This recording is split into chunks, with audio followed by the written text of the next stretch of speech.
الحمد لله نحمده ونستعينه ونستغفره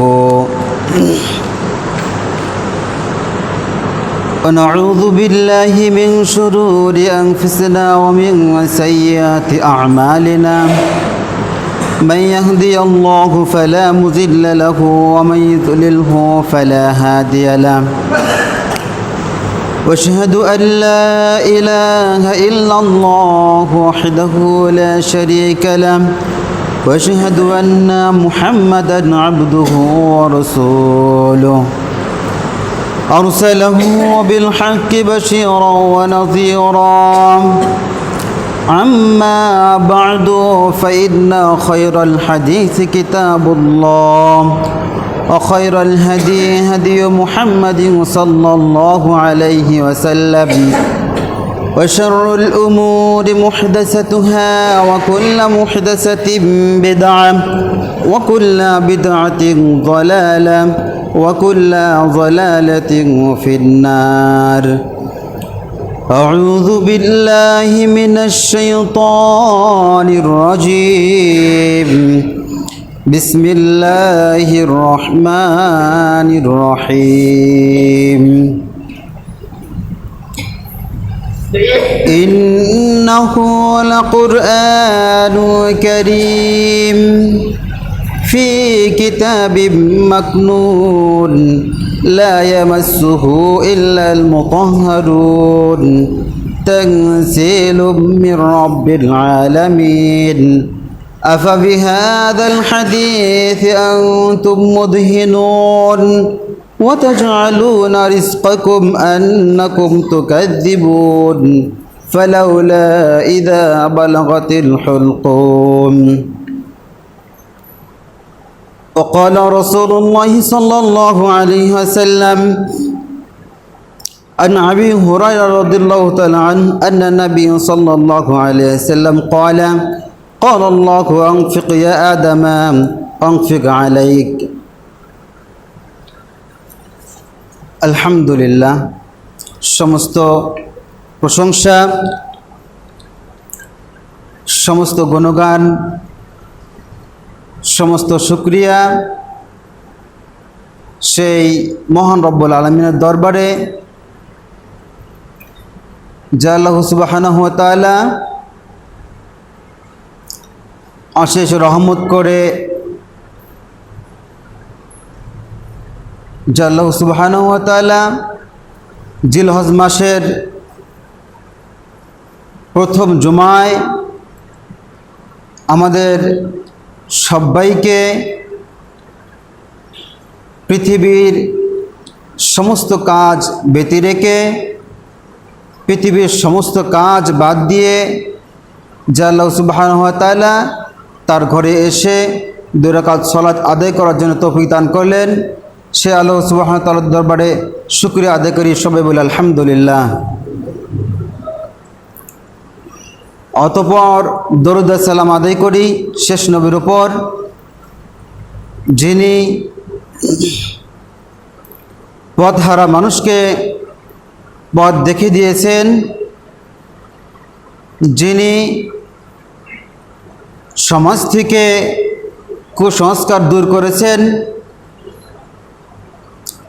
সেই সৈয়দুল মুরসালিন খতামান নবীন আহমদ মুস্তাফা রাসূল সাল্লাল্লাহু আলাইহি সাল্লামের প্রতি দরুদ ও সালাম আদায় করি আল্লাহুম্মা সাল্লি আলাইহি আল্লাহুম্মা বারিক আলাইহি। সম্মানিত মুসল্লি একরাম, আমরা আসলে অত্যন্ত ভাগ্যবান এজন্যেই কারণ আজকে এই জুমার দিনে প্রথমত জুমার অনেক ফজিলত রয়েছে, দ্বিতীয়ত জিলহজ মাসের প্রথম এই জুমার দিন। জিলহজ মাসের সম্পর্কে হয়তো আপনারা জানেন, তারপরেও ইনশাল্লাহ এই জিলহজ মাস নিয়ে কিছু আলোচনা করব। জিলহজ মাসে আমাদের করণীয় কি, জিলহজ মাসে রাসূলুল্লাহ সাল্লাল্লাহু আলাইহি ওয়াসাল্লাম কীভাবে করণীয় করেছেন এবং করতে বলেছেন, তো আজকের খুতবার আলোচ্য বিষয় হচ্ছে দান। এই দান সম্পর্কে কিছু কথা বলবো এবং আরও বিভিন্ন বিষয় নিয়ে কিছু কথা বলবো।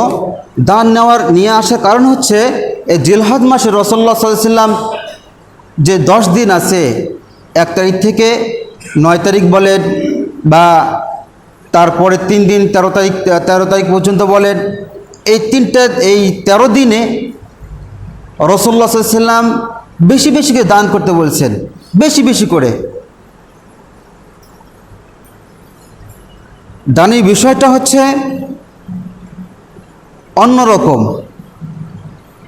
অন্যরকমটা কি? দান এমন একটা জিনিস আর এমন একটা বিষয় যা আপনার গুনাহকে আল্লাহ রাব্বুল আলামিন নেকি দিয়ে ভরপুর করে দেবেন। দান এমন একটা বিষয় যেদিন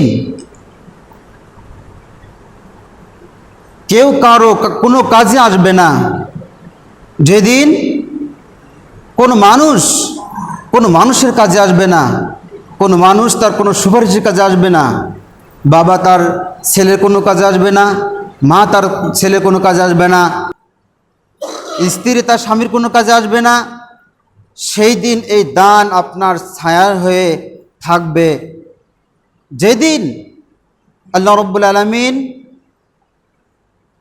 বিভিন্ন রেয়াতে যেটা রয়েছে যে আপনার মাথার আড়ে হাত ওপরে বা আপনার মাথার উপরে সূর্য থাকবে, সেই দিন এই দান আপনার ছায়া হয়ে আপনাকে মেঘ হয়ে আপনাকে ছায়া দেবে এই দান। সম্মানিত মুসল্লি ইকরাম, দান সম্পর্কে রাসূলুল্লাহ সাল্লাল্লাহু আলাইহি ওয়াসাল্লাম অনেক হাদিস বর্ণনা করেছেন। রাসূল সাল্লাল্লাহু আলাইহি ওয়াসাল্লাম দান সম্পর্কে তিনি বলেন, মা মিন আবদুল্লাহি মুসলিমিন ইনফিকু মিন কুল্লি মালিন মা লাহু। রাসূলুল্লাহ সাল্লাল্লাহু আলাইহি ওয়াসাল্লাম তিনি বলছেন, যে কোনো মুসলমান বান্দা তার প্রত্যেক রকমের 1 জোড়া করে আল্লাহর পথে দান করে, নিশ্চয়ই জান্নাতের দ্বাররক্ষীরা তাকে স্বাগত জানাবেন। তার মানে আপনি যদি দান করেন তাহলে এই দান আপনাকে জান্নাতে নিয়ে যাবে এবং জান্নাতের সামনে যে দরজা রয়েছে এই দরজা থেকে জান্নাতের ফেরেশতারা আপনাকে স্বাগত জানাবে। দুনিয়াতে থাকাকালে আপনি যে দান করেছেন এই দানের ফলে আপনাকে জান্নাতের ফেরেশতারা দরজার সামনে এসে আপনাকে জান্নাতের মধ্যে যে প্রবেশ করলেন এজন্য আপনাকে স্বাগত জানাবে। তার মানে দুনিয়াতে যদি আপনি দান করেন এই দানটা আল্লাহ রাব্বুল আলামিনের কাছে বৃদ্ধি হতে হতে অনেক উহুদ পাহাড়ের সমান হয়ে বৃদ্ধি হবে আপনার এই দান। ছোট দান হলেও কিন্তু আল্লাহ রাব্বুল আলামিন এই দানকে অনেক বৃদ্ধি করাবেন।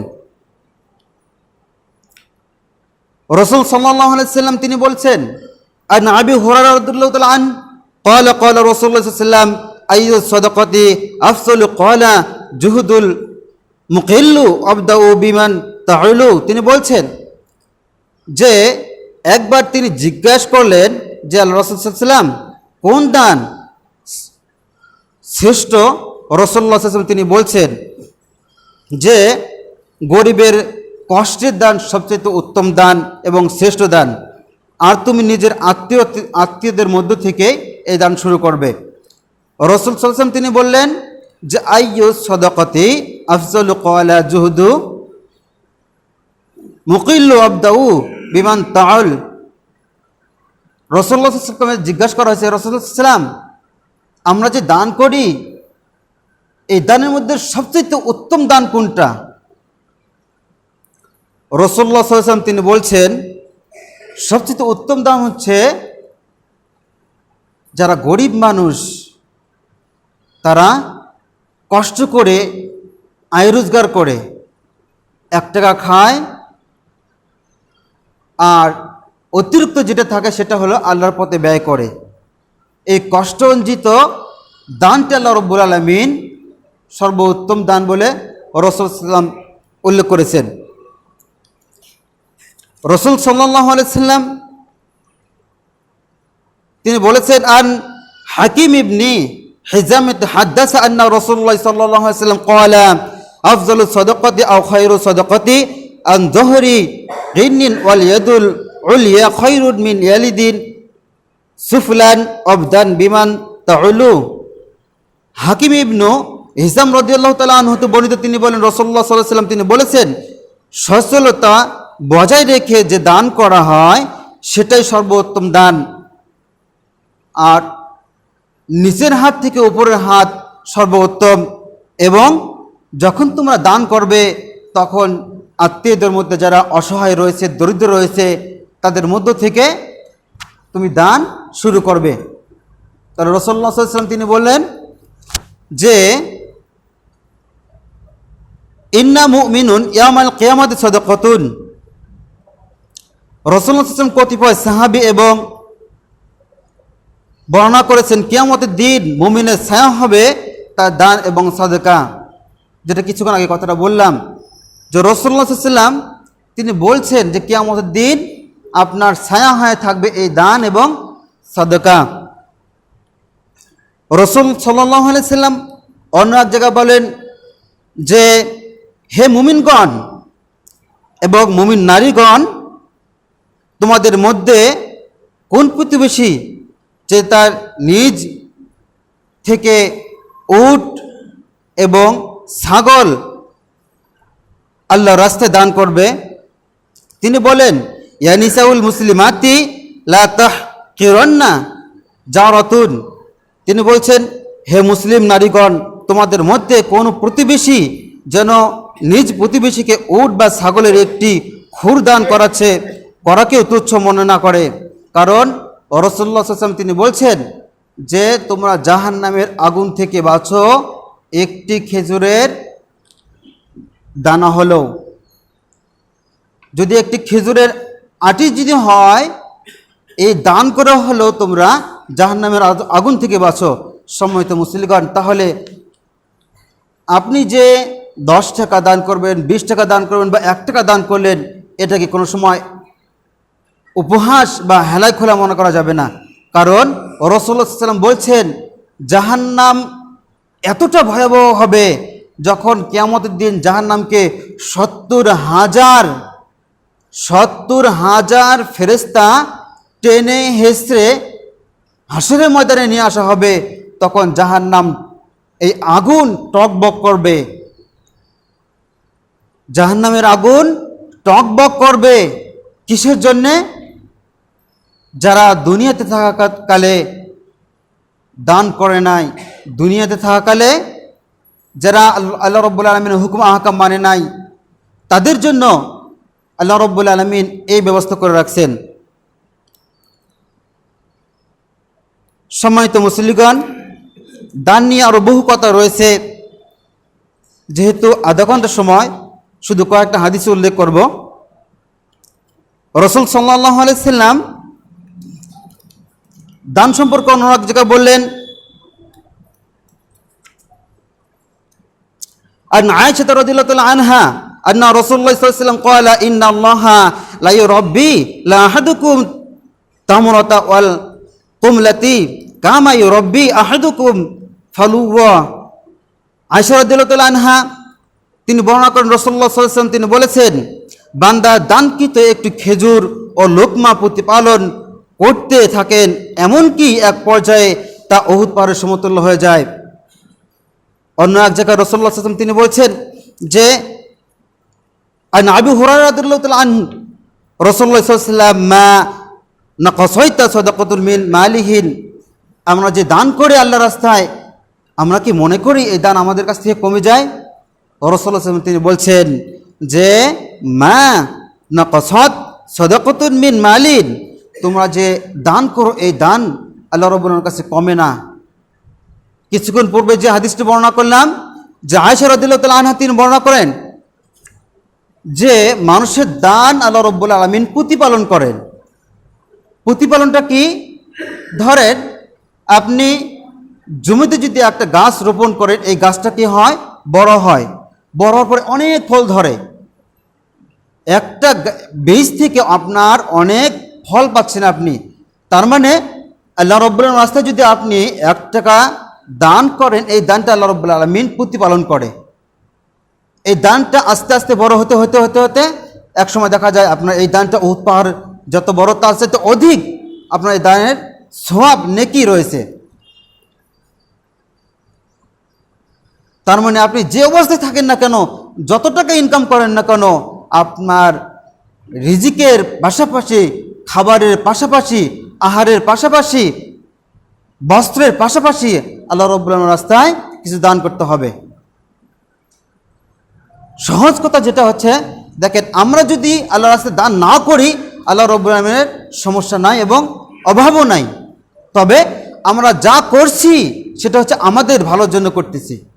যদি আমরা দান করি আমাদের ভালোর জন্যে, যদি আমরা সালাত আদায় করি তাহলে আমাদের ভালোর জন্যে।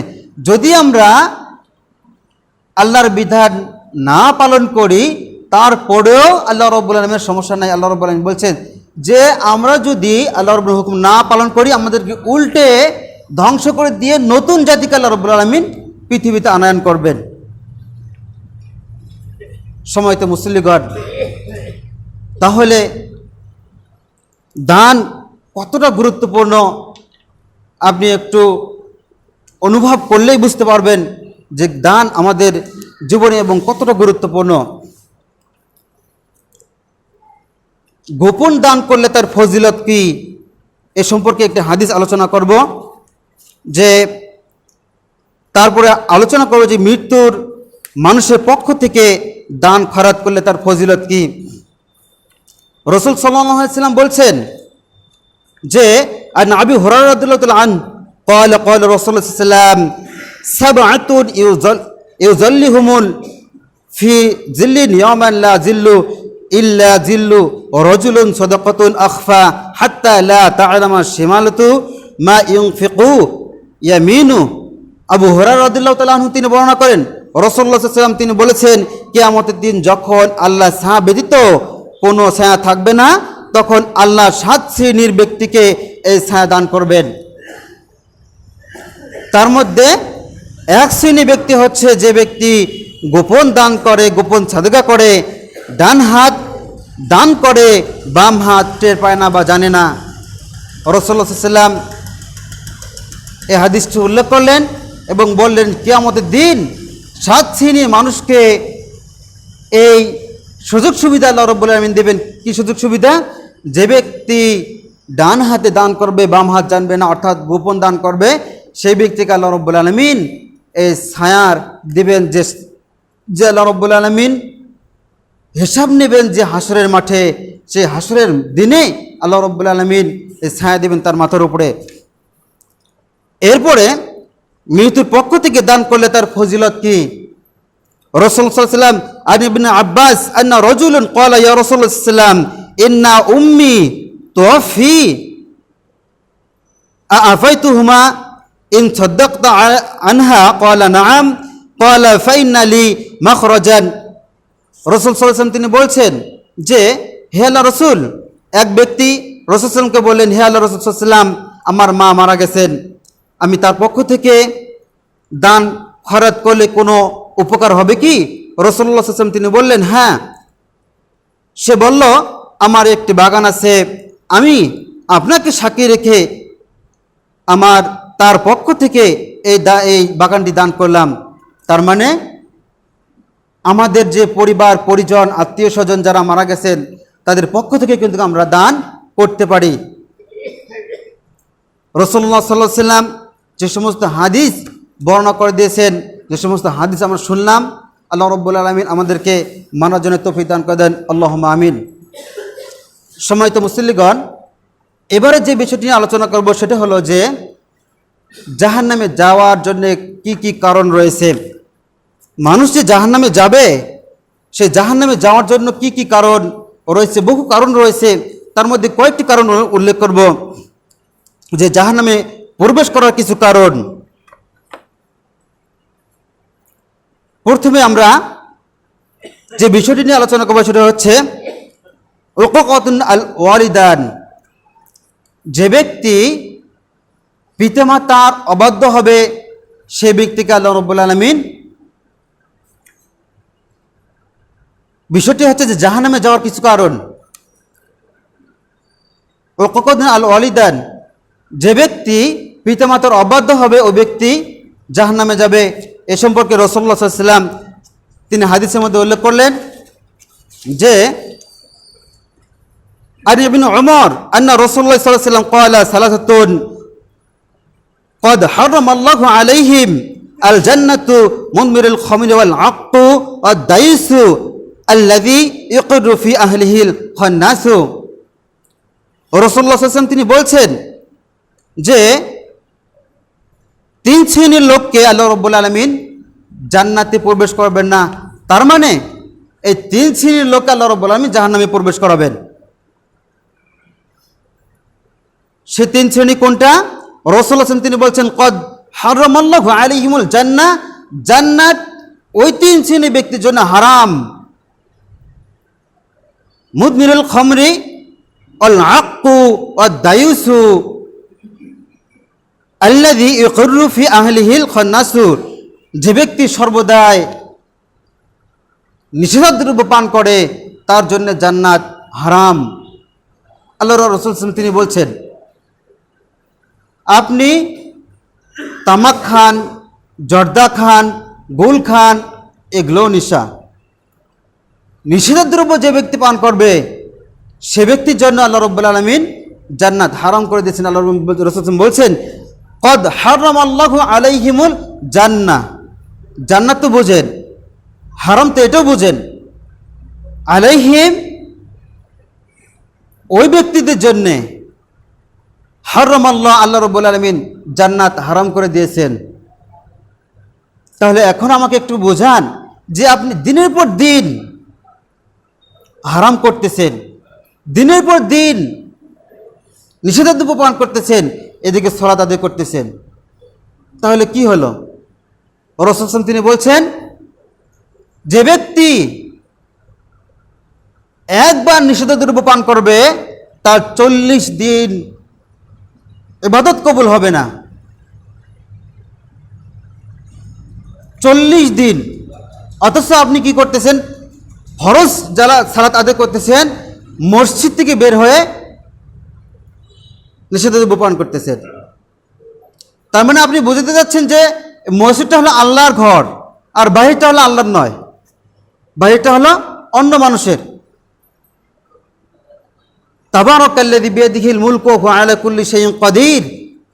কি জানেন এর অর্থ কি? বিয়াদিহিল মুলকু, পৃথিবীর সমস্ত মুলুক, পৃথিবীর সমস্ত ক্ষমতাধর আল্লাহ রাব্বুল আলামিন, তার কাছে সব কিছু রয়েছে, সব শক্তিশালী রয়েছে। তার মানে আপনি এটা ভাবিয়েন না যে মসজিদটা আল্লাহ রাব্বুল আলামিনের আর বাহিরটা হলো মানুষের, তা ভাবিয়েন না। রাসূলুল্লাহ বলছেন সমগ্র পৃথিবী আল্লাহ রাব্বুল আলামিনের মসজিদ ভাবে তৈরি করেছেন, আপনি বাহিরেও সালাত আদায় করতে পারবেন। খামর ওয়াল আক্ক ওয়াদ দায়ুসু। দ্বিতীয় নম্বরটা হচ্ছে যে যে সন্তান তার পিতামাতার অবাধ্য হয়ে চলে। এটা আমাদের সমাজে প্রায় 99 বাড়িতে এই অবস্থা চলছে। না দিচ্ছে বাবা মাকে সম্মান, না অনুসরণ অনুকরণ, না শুনছে কথা। আমাদের এই সমাজ থেকে উত্তোলন হওয়ার একমাত্র কাজ হচ্ছে, একমাত্র কর্ম হচ্ছে, একমাত্র দিক নির্দেশনা হচ্ছে কোরআন হাদিস। আপনাকে আপনার ছেলেকে শেখাইতে হবে। যতক্ষণ পর্যন্ত আপনি কোরআন হাদিস আপনার ছেলেকে শেখাবেন না, অতক্ষণ পর্যন্ত আপনি পদে পদে আপনার ছেলের অপমান আপনাকে হতে হবে, এটাই নিশ্চিত। কারণ আপনার ছেলে জানে না রাসূল সম্পর্কে, আপনার ছেলে জানে না আল্লাহ সম্পর্কে। আল্লাহ এবং রাসূল সম্পর্কে যদি না জানে তাহলে আপনার এত মর্যাদা রয়েছে এ সম্পর্কে জানবে কিভাবে? কারণ আপনি শিখান নাই। আপনার ছেলেকে যদি আপনি না শিখান তাহলে শিখাবে কে? কোনো সময় কি বলেছেন আল্লাহ সম্পর্কে আল্লাহ কোথায় আছেন? কোনো সময় কি আপনার ছেলেকে জিজ্ঞাসা করেছেন আল্লাহ কোথায় আছে? জিজ্ঞাসা করেন নাই। তার মানে রাসূল তিনি বলছেন যে পিতামাতার অবাধ্য হলে ওই ছেলেকে রাসূলুল্লাহ সাল্লাল্লাহু আলাইহি ওয়াসাল্লাম বলছেন ওই ছেলে জাহান্নামে চলে যাবে, জান্নাতে যাবে না। তারপরে রাসূল তিনি বলছেন ও দাইসু, যে ব্যক্তি দায়ুস ওই ব্যক্তি জাহান্নামে যাবে। তাহলে দায়ুসকে, এটাও কিন্তু আমাদের জানতে হবে দায়ুসকে। দায়ুস সম্পর্কে যদি আপনাকে বলি তাহলে হয়তো বলবেন যে হুজুর আমাদের নামে মনে হয় এই সমস্ত কথা বলছে। অথচ রাসূল সাল্লাল্লাহু আলাইহি ওয়াসাল্লামের হাদিস, রাসূল তিনি বলছেন ক্বাদ হারামাল্লাহু আলাইহিমুল জান্নাহ, যে ব্যক্তি দায়ুস ওই ব্যক্তির জন্য জান্নাত হারাম। এন্ড দায়ুসটা কে? যে ব্যক্তি তার পরিবারকে পর্দা থেকে বিমুখ রাখে। অর্থাৎ আপনি আপনার পরিবার, তাহাজ্জুদ নামাজ পড়তেছেন, এদিকে আপনি কি করতেছেন, দিনের বেলায় আপনার স্ত্রীকে নিয়ে আপনি রাস্তার মধ্যে কাজ করতেছেন, আপনার স্ত্রী পেট দেখা যাচ্ছে, পিঠ দেখা যাচ্ছে, হাত মুখ সব দেখা যাচ্ছে। তাহলে আপনার এই তাহাজ্জুদ পড়ে লাভটা কি হলো? কারণ আল্লাহ বলছেন, রাসূল বলছেন ক্বাদ হারামাল্লাহু আলাইহিল জান্নাহ, ওই ব্যক্তির জন্য জান্নাত হারাম যে ব্যক্তি তার পরিবারকে পর্দা থেকে বিমুখ রাখে, তার জন্য জান্নাত হারাম। তাহলে আপনি 5 ওয়াক্ত নামাজ পড়েই কি করেন, তাহাজ্জুদ নামাজ পড়ে কি করেন? আপনার পরিবারকে যদি আপনি ঠিক রাখতে না পারেন, আপনার পরিবারকে যদি আপনি পর্দাশীল না করতে পারেন, তাহলে এই সমস্ত কোনো কাজে আসবে না। কারণ কথাটা হচ্ছে রাসূলুল্লাহ সাল্লাল্লাহু আলাইহি ওয়াসাল্লামের। সময়তে মুসলিগণ, আরও অনেক আপনার কারণ রয়েছে, তার মধ্যে আত্মীয়তা সম্পর্ক ছিন্ন করা। আজ ভাই ভাই বিরোধ, ভাইয়ের সাথে ভাইয়ের মিল নাই, আত্মীয়তা ভাইয়ের সাথে ভাই যে কতদিন থেকে কথা বলে না, ঠিক নাই, একটু খুঁজে নেয় না, সালাম কালাম তো দূরের কথা। তাহলে এই ব্যক্তি কিভাবে জান্নাত যাবে? আমাকে বোঝান, এই ব্যক্তি কিভাবে জান্নাত যাবে? যে সম্পর্ক তিনি বলছেন যে আত্মীয়তা সম্পর্ক ছিন্ন করবে, ওই ব্যক্তি জাহান্নামে যাবেই যাবে। তাহলে আপনি তাহাজ্জুদ পড়ে কি করেন, 5 ওয়াক্ত সালাত পড়ে কি করেন, দান সদকা করে কি করবেন? কারণ এই সমস্ত হলো মানুষের হক। মানুষের হক যদি আপনি না আদায় করেন, আল্লাহ রাব্বুল আলামিন আপনাকে ক্ষমা করবেন না। সময় তো মুসলিগণ, সময় একেবারে অল্প। যেহেতু এটা হচ্ছে আপনার জিলহজ মাস, জিলহজ মাসের এই কয়েকটা দিন অত্যন্ত গুরুত্বপূর্ণ। রাসূলুল্লাহ সাল্লাল্লাহু আলাইহি ওয়াসাল্লাম সাহাবাগণ রাসূল সাল্লাল্লাহু জিজ্ঞাসা করলেন, ইয়া রাসূলুল্লাহ সাল্লাল্লাহু আলাইহি ওয়াসাল্লাম, এই জিলহজ মাসের যে 10 দিন রয়েছে, এই 10 দিনের আমাদের করণীয় কি, এর ফজিলত কি? রাসূলুল্লাহ সাল্লাল্লাহু আলাইহি ওয়াসাল্লাম বলছেন যে এই 10 দিনের ফজিলত হচ্ছে যে সমস্ত আপনি রোজার মাস বলেন, আপনার লাইলাতুল কদর বলেন, এই 10 দিন আল্লাহ রাব্বুল আলামিনের কাছে এই সবচেয়ে আল্লাহ রাব্বুল আলামিনের কাছে এই 10টা দিন সবচেয়ে প্রিয়। এই 10 দিনের করণীয় কি? আপনি যদি পারেন, আপনার যদি শরীরে সক্ষমতা থাকে, তাহলে একটানা 9 দিন সিয়াম রাখতে পারেন। এই 10 দিনের করণীয় একটানা 9 দিন সিয়াম রাখতে পারবেন। রাসূল তিনি বলছেন যে এই 10 দিনে আপনি এটা করতে পারবেন যে এই 10 দিন আপনি তাসবিহ, তাহলিল, তাকবীর, সুবহানাল্লাহ, আলহামদুলিল্লাহ, লা ইলাহা ইল্লাল্লাহু ওয়াহদাহু লা শারীকা লাহু লাহুল মুলকু ওয়া লাহুল হামদু ওয়া লা কুল্লি শাইইন কাদির, বেশি বেশি এক কথায় আপনি এই 9টা দিন বেশি বেশি করে আল্লাহ রাব্বুল আলামিন তাসবিহ পাঠ করবেন। যখন তখন রাস্তায় হাঁটছেন তখন বলতে পারবেন, কাজ করতেছেন, যানবাহনে চড়ছেন তখন বলতে পারবেন।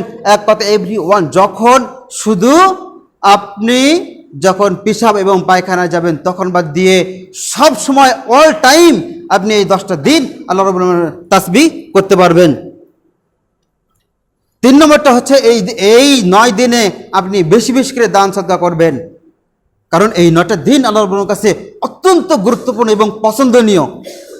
সাহাবাগণ জিজ্ঞাসা করলেন, ইয়া রাসূলুল্লাহ সাল্লাল্লাহু আলাইহি ওয়াসাল্লাম, আপনি যে কথা বললেন যে আল্লাহ রাব্বুল আলামিনের কাছে সবচেয়ে প্রিয় হচ্ছে 10টা দিন, তাহলে যে রমজান মাস রয়েছে এবং লাইলাতুল কদর রয়েছে এবং আরও বিভিন্ন দিন রয়েছে, রাসূল বলছেন যে জিহাদের চাইতেও এই 10টা দিন আল্লাহ রাব্বুল আলামিনের কাছে সবচেয়ে প্রিয়।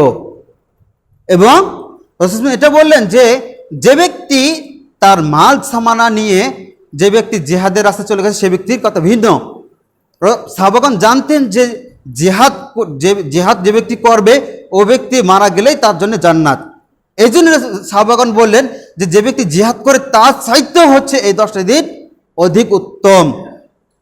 এই 10টা দিনের মধ্যে রয়েছে হলো আরাফার দিন। অত্যন্ত দুঃখের সহিত বলা যাচ্ছে যে এই জন্যেই যে দেখেন আরাফার দিন যারা শুধু 5 ওয়াক্ত সালাত আদায় করে তারাই শুধু আরাফাতের গুরুত্ব দেয়, তাছাড়া বাকি এখনো যদি জিজ্ঞাসা করা হয় যে আরাফাতের দিন কোন দিন, সেটা হচ্ছে মুহররম মাসে, জিলহজ মাসে না রোজার মাসে, বেশি মনে হচ্ছে যে ম্যাক্সিমাম বলবো রোজার মাসে, রমজান মাসে।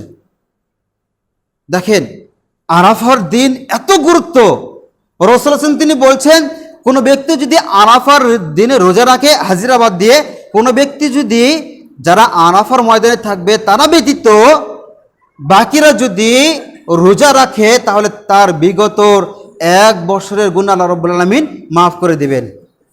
কয়জনে জানে কোন দিন? কয়জনে জানে এই আরাফার দিন কোন দিন? অথচ এই রোজা করলে, একটা রোজা করলে 1 মাসের গুনাহ আপনার সগীরা গুনাহ আল্লাহ মাফ করে দেবেন।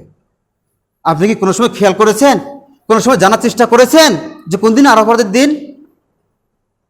মনে হয় করেন নাই। সময় তো মুসল্লিগণ, এই 10টা দিন বেশি করে আপনি ইস্তিগফার পাঠ করবেন, বেশি বেশি করে তওবা করবেন, একেবারে বেশি বেশি করে তওবা করবেন। আস্তাগফিরুল্লাহ রাব্বি মিন কুল্লি যামবি ওয়া আতুবু ইলাইহি, লা হাওলা ওয়ালা কুওয়াতা ইল্লা বিল্লাহ, লা হাওলা ওয়ালা কুওয়াতা ইল্লা সুবহানাল্লাহি আলহামদুলিল্লাহি ওয়া লা ইলাহা ইল্লাল্লাহু আল্লাহু আকবার। এই সমস্ত জিনিস এক কথায় আপনার যে সমস্ত তাসবিহ তাহলিল মুখস্থ রয়েছে, বরঞ্চ এই দিনে আপনি যদি 3 পারা করে আরও কাজ করতে পারেন, যারা কোরআন মাজিদ পড়তে পারেন তারা যদি 3 পারা করে পড়েন দিনে, এই দিনে যদি 3 পারা করে পড়েন তাহলে 10 দিনে আপনার 1 খতম হয়ে যাবে। এটা করতে পারেন, কারণ এই 10 দিন আল্লাহ রাব্বুল কাছে সবচেয়ে প্রিয়। তাহলে এই 10 দিন আপনি কাজে লাগাবেন না? আল্লাহ রাব্বুল আলামিন আমাদের সবাইকে বোঝার জন্য তৌফিক দান করে দেন, আল্লাহুম্মা আমিন। আর হিংসা করবেন না। হিংসা, অহংকার, এই দুটি হচ্ছে একেবারে নিন্দনীয় কাজ। সময়ত মুসলিমগণ দেখেন হিংসা কে করে?